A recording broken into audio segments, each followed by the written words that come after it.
Magandang araw po, Kuya Bari. Itago mo na lang po ako sa pangalang Clara. Ang kwentong aking ibabahagi po sa inyo ay tungkol sa aking sariling karanasan patungkol sa mga aswang. Matagal na panahon na ang lumipas. Tubong Cavite nga po pala ako at narito ang buod ng aking istorya. Araw ng Sabado. Mag-isa kong hinahawan ang mga damong nakapalibot sa aming hardin. Mahilig kasi ako sa mga bulaklak at halos araw-araw ay inaalagaan ko ang aking mga pananim. Habang abala ako sa paglilinis, bigla akong nakaramdam ng pagkahilo hanggang sa napasuka ako. "Uy Carla, ano nangyayari sa iyo dyan at bakit suka ka ng suka dyan?" Tanong ng aking asawa at patakbong lumapit sa aking kinaroroonan. Binigyan niya ako ng maligamgam na tubig at saka pinakalma. Inalalayan din niya ako patungo sa aming kwarto. "Nestor, buntis siguro ako." Wika ko sa kanya nang makahiga na ako. Kuminang naman ang mukha ng aking asawa.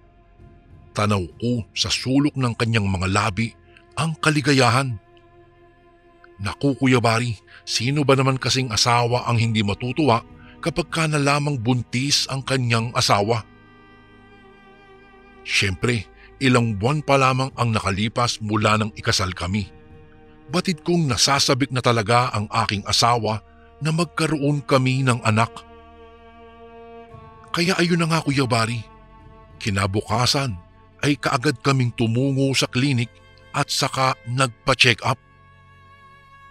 Sobrang saya namin nang malamang buntis nga ako. Dalawa lamang kami ng aking asawa sa aming bahay at nasasabik na kaming bumuo ng sarili naming pamilya.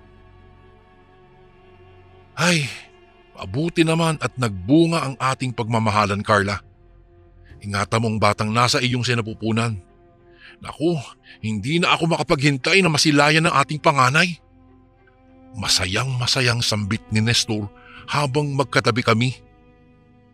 Oo naman mahal, iingatan ko talaga itong aking dinadala. Tugon ko at saka ngumiti. Lumipas ang maraming buwan.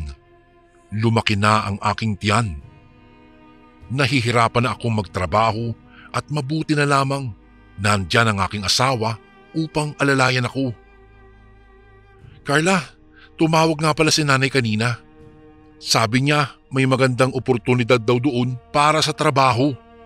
Tsaka pinagbabakasyon niya ako doon dahil namimiss na rin daw niya ako at tsaka para malaki-laki din ang kitain ko kapag ka doon ako nagtrabaho, mahal. Uwi ka ng aking asawa habang kumakain kami ng agahan. Nagulat naman ako sa natanggap kong balita. Anong plano mo, Nestor? Magbabakasyon ka muna roon sa Capiz? Tanong ko sa kanya. Gusto ko rin sanang doon na muna tayo para naman may alalay ka kapag ka nanganak ka na. Wala naman kasing trabaho si nanay, kaya matutulungan kanya kapag ka nanganak ka na. Sabi pa ni Nestor. Naisip ko namang magandang ideya iyon noong mga oras na iyon, Kuya Bari. Construction worker lang naman kasi ang trabaho ng aking asawa sa Cavite at gusto niyang magtrabaho sa bakery doon sa Capiz. Nando doon kasi ang kanyang mga kamag-anak.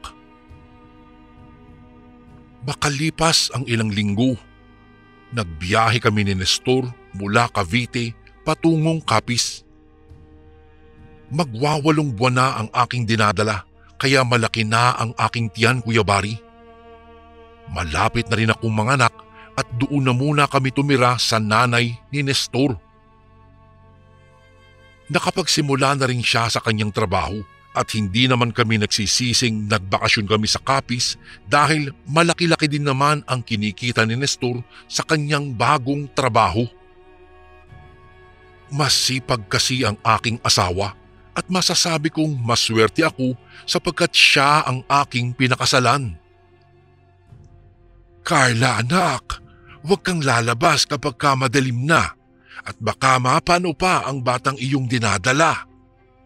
Iyon ang palaging ipinapaalala sa akin ni Nanay Linda, ang ina ni Nestor. Ay, opo Nay, wala pong problema. Hindi na po ako lalabas kapag kagabi. Sagot ko naman sa kanya. Ramdam na ramdam kong mahal ako ng nanay ni Nestor at talagang boto siya sa akin bilang asawa ng kanyang anak. Palagi niya akong ipinagluluto ng mga masusustansyang pagkain para daw malusog ang aking anak. Ipinaglalaban niya rin ako at halos lahat ng gawain ay siya na ang gumagawa. Kapag kagabi, bawal na bawal talaga akong lumabas lalo na't wala pang kuryente sa aming lugar noong mga panahong iyon. Tanging gasera lamang o di kaya'y kandila ang nagsisilbi naming ilaw tuwing gabi. Nay, may tatanong lang po ako. Bakit po ba bawal lumabas kapag kagabi? Pagtatanong ko kay Nanay Linda habang hinihimas-himas ko ang aking malaking tiyan. Ay, oo, iha. Naku, delikadong lumabas kapag kagabi na, lalo na't buntis ka pa. Carla, kaya nga wag na wag kang lalabas. Wag na wag kang tatambay sa labas, ha? Nag-aalalang sagot naman sa akin ni Nanay Linda. At ayon pa sa kanya, may mga nawawalang bata raw sa kanilang lugar kapag kagabi. Noong mga panahong iyon, hindi pa ako naniniwala sa mga sabi-sabi nila. Ngunit sinusunod ko na rin ang bilin ni Nanay Linda na huwag lumabas. Isang araw, habang nakaupo ako sa labas ng bahay, isang matandang babae ang lumapit sa aking kinaroroonan. Kaagad niyang hinawakan ang aking tiyan at nagulat ako sa pangyayaring iyon. At hindi ko inaasahan ang kanyang pagdating. Ang laki ng tiyan mo, iha. Malapit ka na sigurong manganak. Wika ng matandang babae habang nakapinta sa kanyang labi ang malawak na ngiti. Po, oo nga po eh. Malapit na po talaga akong manganak. Sagot ko naman sa kanya at syempre ngumiti rin ako. Umupo sa aking tabi ang matandang babaeng iyon habang nakikipag-usap siya sa akin. Tungkol sa amin ni Nestor ang laman ng aming usapan at masaya naman ako habang nakikipagkwentuhan sa matanda. Wala kasi si Nanay Linda noong mga oras na iyon. Tumungo siya sa bayan at namalengke. Hindi nagtagal, natapos din ang aming usapan ng matandang iyon. Noong sumapit ang takip silim, unti-unti kong nararamdaman na parang sumasakit ang aking tiyan. Noong una, inakala kong normal lamang iyon sa isang buntis. Ngunit habang tumatagal, mas lalong sumasakit ang aking tiyan. Hanggang sa humantong na parang hindi ko na kaya. Napapasigaw na ako dahil sa labis na sakit. Natataranta na rin sina Nestor at Nanay Linda at iba pa niyang mga kamag-anak. Sobrang sakit talaga ng tiyan ko at napakagatlabi na lamang ako dahil sa labis na sakit. Ay, ineng, ano bang nangyayari? Ano bang pinagagawa mo dito kanina habang wala ako? Tanong ni Nanay Linda sa akin. Po, nakipag-usap lang naman po ako sa matandang babae kanina, yung pumunta rito kanina sa bahay. Sagot ko habang namimilipit pa rin ako sa sakit. Tanaw ko ang pag-iba ng ekspresyon ni Nanay Linda na para bang hindi niya nagustuhan ang aking ginawa. Ano? Nakipag-usap ka sa matandang babae? Kilala mo ba kung sino ang matandang iyon? Tanong niya sa akin. Ngunit umiling lamang ako. Ay, naku naman Carla. Hindi ba't sinabi ko na sa iyo na huwag ka makikipag-usap sa mga hindi mo kakilala, lalo na't buntis ka? Ilang beses na kitang binalaan. Nakayuko lang ako at nakinig na lamang ako sa sermon ni Nanay Linda sa akin at maging ang asawa ko ay sinermonan na rin ako. Ngunit mukhang hindi ko na kinakaya ang sobrang sakit ng aking tiyan. Nagrereklamo na ako sa kanila na sobrang sakit na talaga kaya napagpasyahan nilang tawagin ang isang albularyo. Mahigit kalahating oras ang lumipas bago nakarating pa ang albularyo. Matandang lalaki ang albularyo at kaagad niyang hinawakan ang aking tiyan nang dumating siya. Parang may sinasambit pa siya na wikang Latin habang nakapikit siya at nasa tiyan ko ang kanyang mga palad. Tahimik lamang sila habang nanunood sa ginagawa ng albularyo. Samantalang ako naman ay napapahiyaw na sa labis na sakit. Apo, ano pong nangyari sa asawa ko? Pagtatanong ni Nestor sa kanya pagkalipas ng ilang minuto. Ay, inaswang ang asawa mo, sagot naman ng albularyo. Ikinagulat ng lahat ang sinabi ng matandang albularyo, lalong-lalo na si Nanay Linda. Kaya't hayun, sermon na naman ang inabot ko sa kanila. Ginamot ako ng albularyo. Mahabang proseso ang kanyang ginawa. Mayroon pa siyang pinainom sa akin na tubig na may lamang papel na kung saan doon ay may nakasulat na orasyon sa wikang Latin. Lumipas ang ilang sandali. Naramdaman ko na unti-unting nawawala na ang sakit ng aking tiyan. Masasabi kong epektibo talaga ang ginawa ng matandang albularyo. Sinabi pa niya na babae raw ang umaaswang sa batang nasa sinapupunan ko.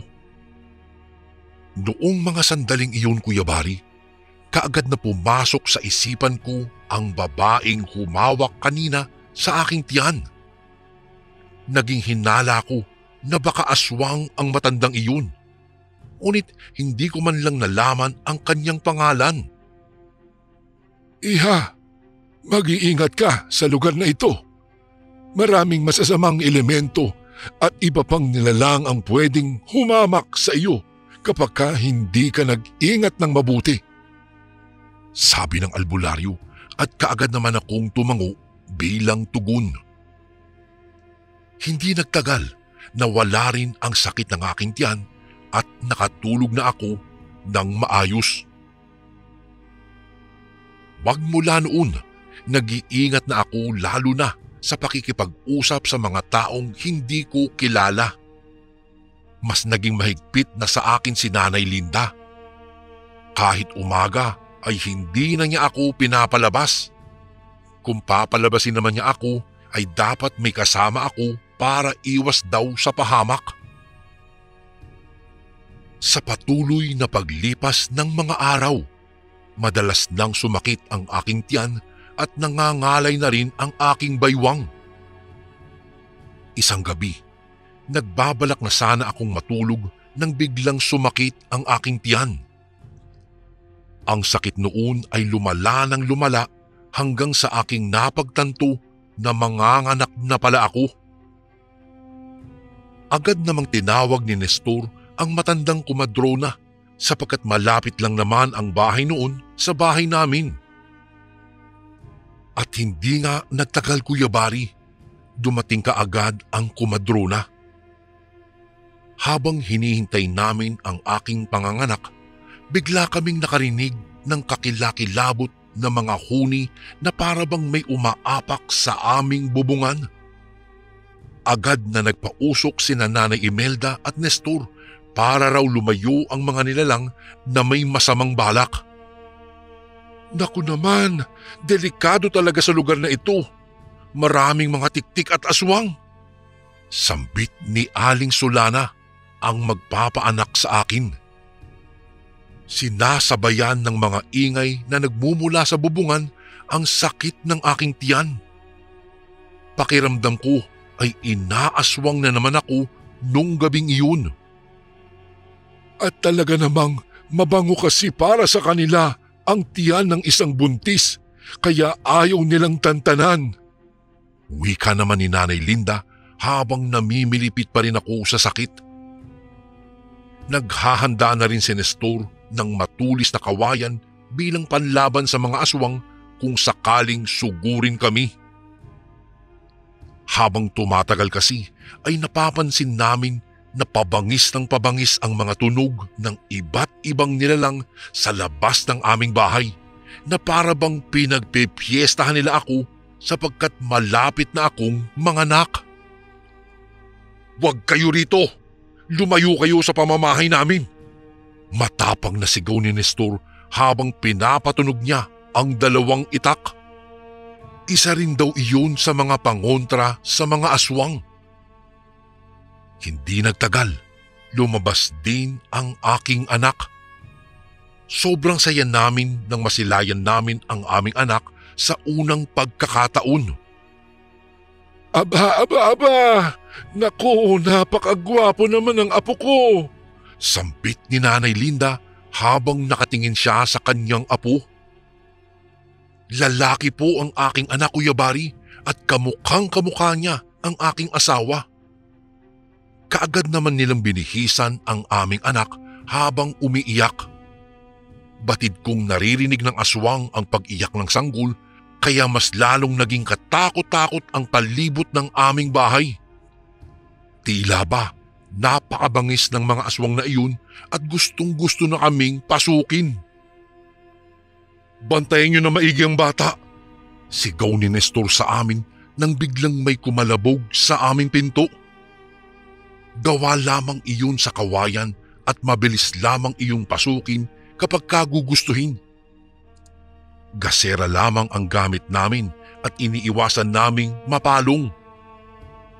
Bawat maliit na butas ng aming bahay ay tinatakpan ni Nanay Linda.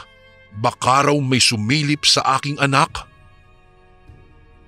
Hindi na nakatiis pa si Nestor dahil sa sobrang ingay na nagmumula sa aming bubong. Naggalit na siya kaya binitbit na niya ang matalim na itak at matulis na kawayan at saka lumabas. Ngunit lingid sa kaalaman ng iba, mayroong mutya itong si Nestor at iyon ay ang mutya na nagmula sa pangil na kidlat. Sinasabing mabisang pangontra iyon sa mga masasamang nilalang. "Kung sino ka mang demonyo ka na nakapaligid sa amin, harapin mo ko.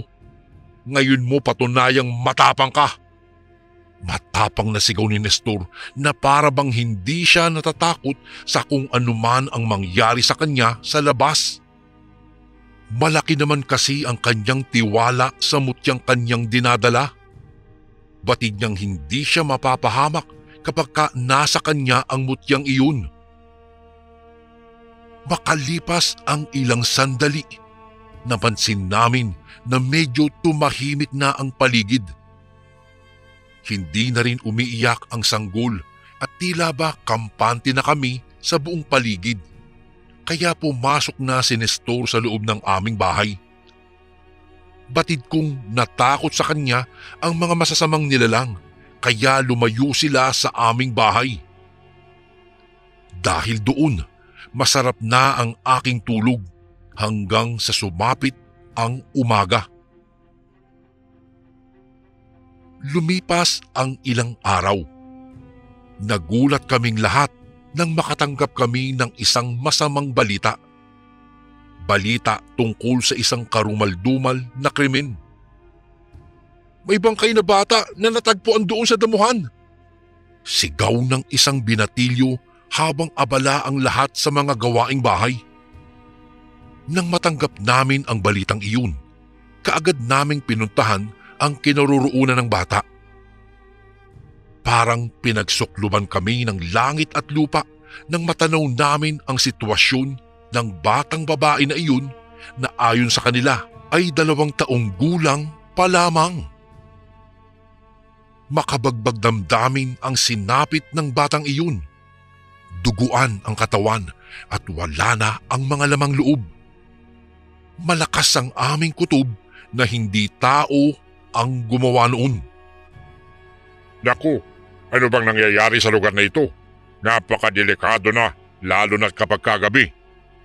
Sambit ng isang matandang naroroon ding nakatingin sa karumal-dumal na sinapit ng biktima.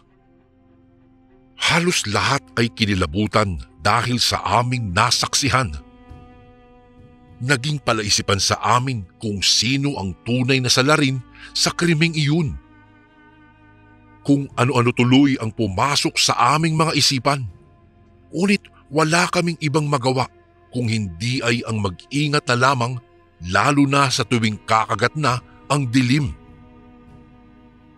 Tuwing sasapit ang gabi, wala ng tao ang lumalabas sa aming mga bahay. Lahat ay natakot. Lahat ay nag-iingat. Ngunit kahit ganoon na ang aming pag-iingat, hindi pa rin talaga may iiwasan ang mga bagay na aming kinatatakutan sapagkat sa paglipas ng ilang araw, panibagong biktima na naman ang naging laman ng balita. Habang tumatagal ay mas nakakatakot at nakakapanindig balahibo ang lugar na iyon. Umabot na rin sa puntong pinagsisisihan ko na umuwi pa kami ni Nestor sa Capiz. Mas gusto ko pa ang buhay namin doon sa Cavite. Simple lamang at walang nanggagambala araw man o gabi. Ngunit noong nasa Capiz kami, tila kalbaryo ang aming sinapit sa lugar na iyon. Wala talagang gabi na hindi ako natatakot sapagkat kada umaga ay mayroong natatagpo ang mga bangkay ng tao na wala ng mga buhay. Hindi man lang namin matukoy kung sino ang salarin sa likod ng masaklap na mga pangyayaring iyon. Parami na ng parami ang bilang ng mga biktima at ang iba naman ay umalis na sa lugar na iyon sa kadahilanang sawa na silang mapiit sa klase ng buhay na puro na lamang takot at pangamba ang kanilang nadarama sa tuwing sasapit ang dilim. Nestor, mahal, umalis na tayo sa lugar na ito. Sobrang natatakot na ako. Bumalik na lang tayo doon sa Cavite. Takot na takot kong wika kay Nestor. Oo nga Carla, pero wag na muna siguro, sa susunod na buwan na lang. Kasi yung trabaho ko, hindi kaagad ako makakaalis doon. Tsaka nakakaya, kabago-bago ko lang doon, tapos aalis kaagad ako. Sagot naman ng aking asawa sa akin. Wala na rin akong nagawa pa kung hindi ang respetuhin na lamang ang kanyang desisyon. Kahit pa puno na ako ng takot at pangamba, pumayag pa rin ako Kuya Bari sa kagustuhan ni Nestor na manatili muna kami sa Capiz ng 1 buwan. Isang gabi, habang hinehele-hele ko ang aming anak, nakaramdam ako ng pangangalay. Mahigit 1 oras na rin akong humihele kaya napag-isipan kong ilagay na muna sa duyan ang aking anak. 1 buwan pa lamang siya noong panahong iyon kaya inaalagaan ko talaga. Pinatulog ko muna siya sa duyan na naroong nakabitin sa loob ng aming kwarto. Nang makatulog na ang aking anak, sinarhan ko na ang bintana na gawa lamang sa kawayan. Sinigurado ko na nakasara ng maigi ang bintanang iyon bago ako umalis. Tumungo ako sa kusina at saka tinulungan muna si Nanay Linda sa paghahanda ng pagkain para sa aming hapunan. 7:00 pa lamang naman iyon ng gabi at wala pa sa bahay si Nestor dahil mga 8:00 pa kasi ng gabi ang labas niya sa kanyang trabaho. Naging abala kami ni Nanay Linda sa paghahanda ng pagkain sa kusina habang mahimbing naman na mahimbing ang tulog ng aking anak sa kanyang duyan. Masayang masaya kaming nag-uusap ni Nanay Linda sa kusina nang bigla kaming nakarinig ng iyak ng sanggol. Ay hala, umiiyak na naman yung anak ko. Naku naman, kay bilis naman niyang magising eh. Wala pang 1 oras ang tulog niya. Wika ko habang abala ako sa pagluluto ng gulay. Ay, siguro nagugutom na nga ang apo ko. Sige na Carla, puntahan mo na iyon sa duyan at pasusuhin. Wika naman ni Nanay Linda sa akin. Papunta na sana ako sa aming kwarto nang biglang tumigil sa pag-iyak ang bata. Naisipan ko na wag ko na muna siyang puntahan dahil baka nakatulog na siya ulit. Sa halip, ipinagpatuloy ko ang pagluluto hanggang sa dumating si Nestor. Pagod na pagod ang aking asawa galing sa trabaho at may dala siyang pasalubong sa amin. Mga pagkain at saka ulam daw na binili niya sa palengke. Ganyan talaga ang asawa ko, Kuya Bari. Mahilig siyang magdala ng mga pasalubong kapag nakasweldo siya. Carla mahal, andito na ako. O nasaan na si baby? Kinagawian na niya kasi na tuwing umuwi siya ay hinahalikan niya ang aming anak. Mahal na mahal niya kasi ang aming panganay. Nawawala raw kasi ang kanyang pagod sa tuwing nasisilayan niya ang aming nag-iisang supling. Oo, nandun lang siya sa kwarto, natutulog sa duyan. Sagot ko sa kanya at kaagad na tinahak ni Nestor ang landas patungo sa aming kwarto.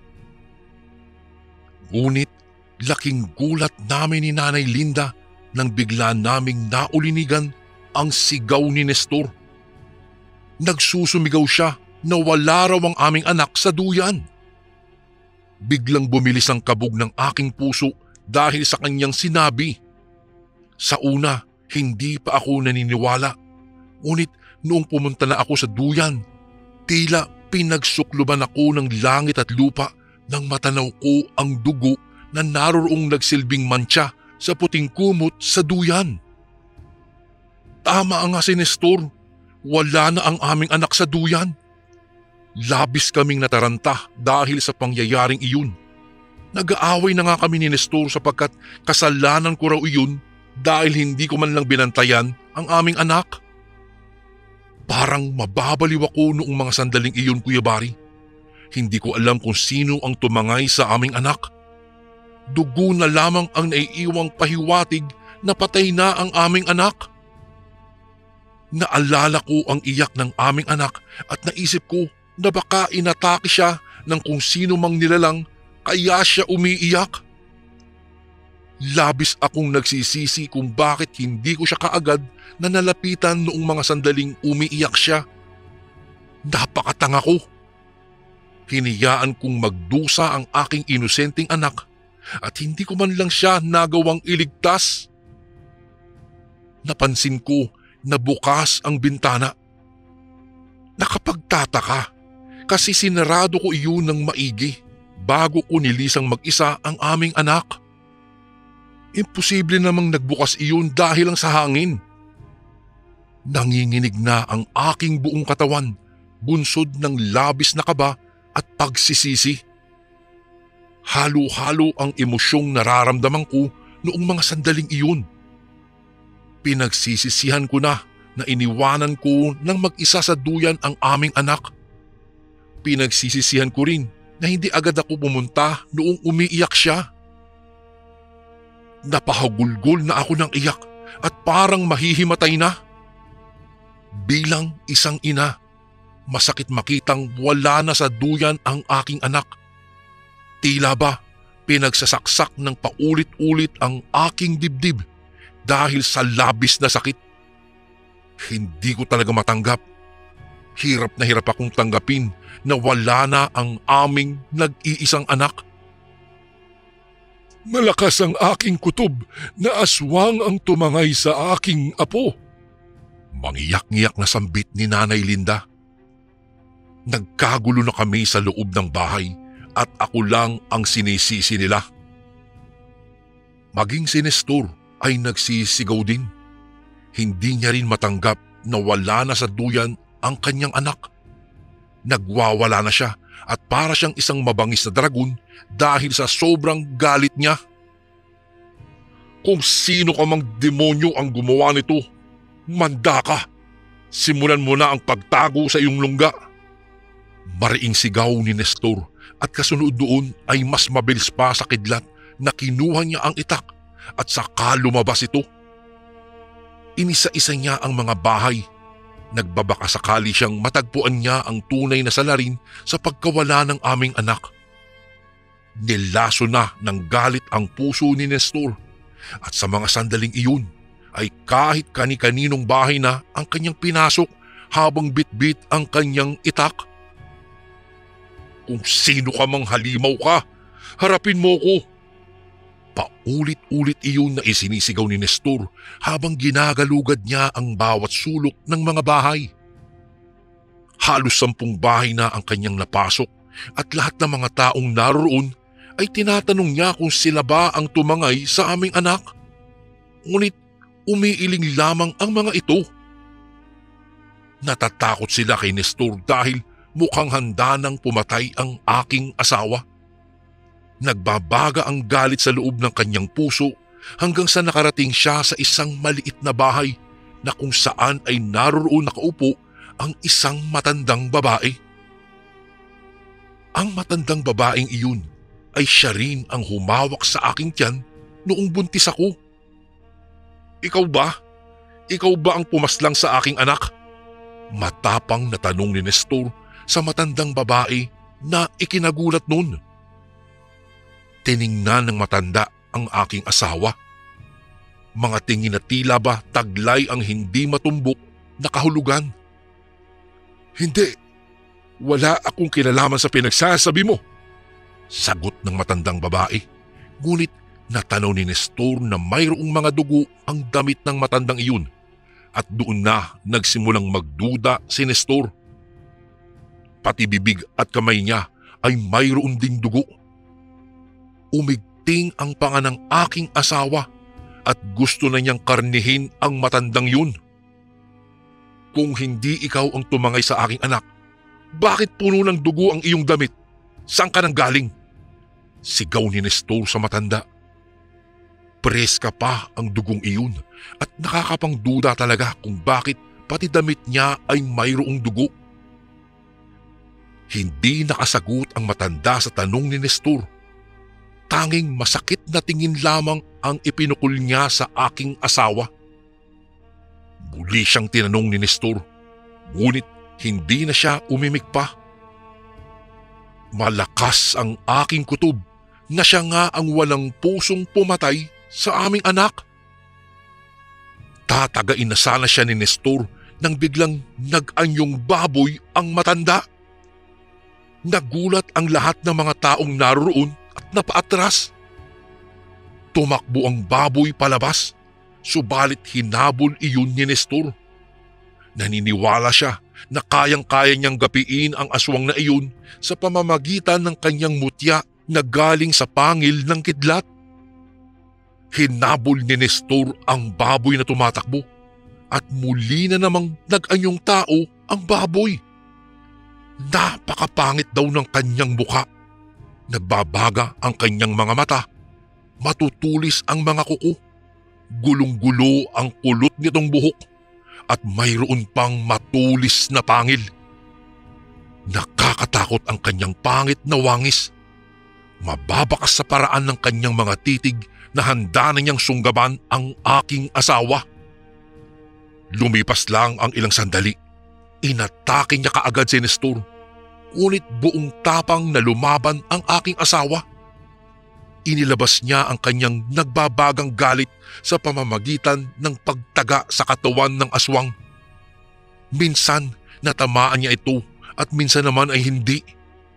Pareho silang magaling makipaglaban at mayroon na ngang mga kalmot si Nestor.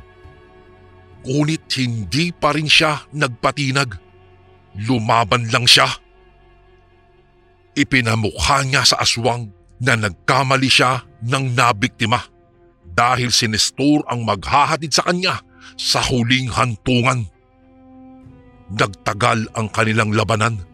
Saksi ang bilog na buwan kung papaano tinapos ni Nestor ang buhay ng demonyong nilalang na iyon. Sa tulong ng kanyang mutya na galing sa pangil ng kidlat, nagapi ni Nestor ang kanyang kalaban. Ang matandang babaeng aswang na nambibiktima ng mga bata sa eksaktong pagkagat ng dilim. Tapos na ang iyong kasamaan sa mundong ito. Hindi ka talaga karapat-dapat na bigyan pa ng pagkakataong muling mabuhay. Sambit ni Nestor habang nakahandusay na sa damuhan ang duguang aswang. Humanga ang lahat sa katapangan ni Nestor at laking pasasalamat nila sapagkat mula nang mamatay niya ang aswang, wala nang gumagambala sa aming kapagkagabi. Naging tahimik na ang lugar na iyon. Wala nang mga bangkay ng mga bata ang matatagpuan pagsapit ng umaga.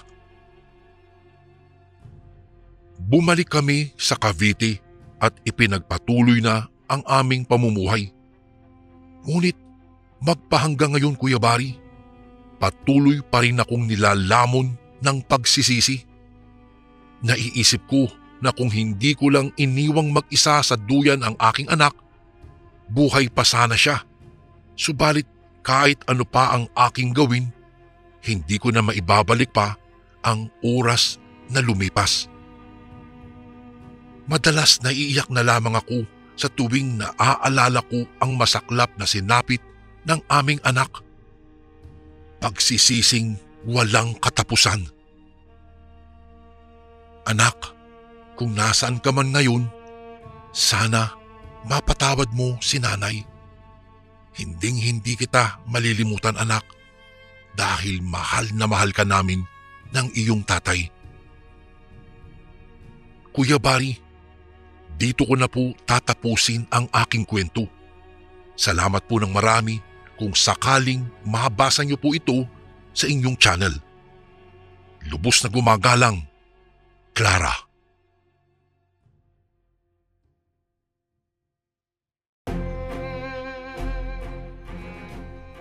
And again, maraming salamat po mga kasundo. Don't forget to subscribe and i-click nyo lang po yung bell na button para updated po kayo sa mga upcoming videos namin na paparating. Maraming salamat po ulit. God bless and ingat po lagi dyan. Ito po si Kuya Bari at ako ang Sundo.